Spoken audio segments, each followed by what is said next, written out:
এটা হলো আমাদের কলই ক্ষেত।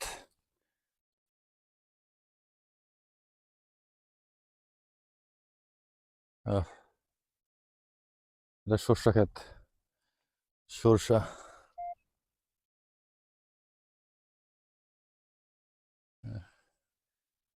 এটা পরে বনছে, আগে বনছে এটা।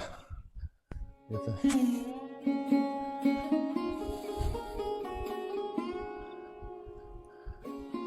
কত সুন্দর সর্ষা ক্ষেতের দৃশ্য।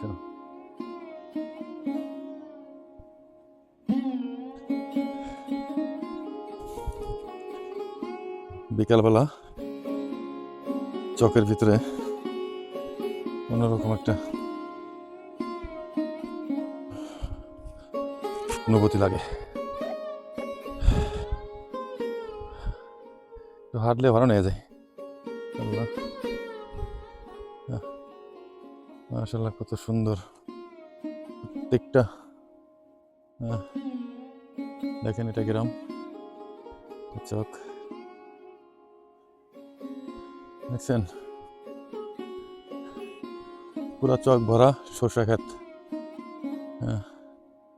আবার এই সাইড দিয়ে আপনার 3 ফসল হয়, কিন্তু এই মাঝামাঝি যে চকটা, এটা আবার ওই যে আপনার পানি ব্লক ধানের জন্য পানি পানি দিবে।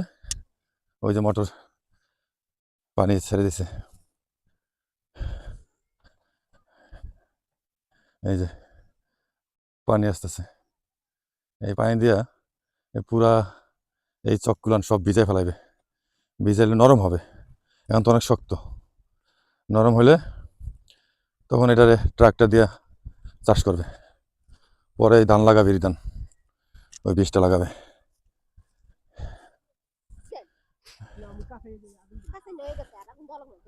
এই যে বই পরিষ্কার করতেছে, কারণ আজকে রাত্রের মধ্যে এটা ভিজে দেবে। ঠিক আছে, ভিজে গেলে পুরা সব তখন কেদা হয়ে যায়, কেদা মাটি হয়ে যাবে।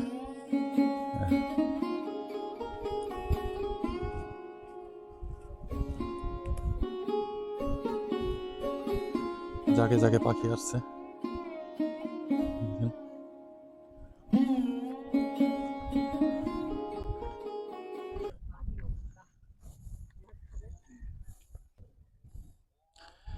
এই মাটিগুলো অনেক শক্ত, কিন্তু আজকে রাত্রের মধ্যে ভিজে পুরো নরম হয়ে যাবে।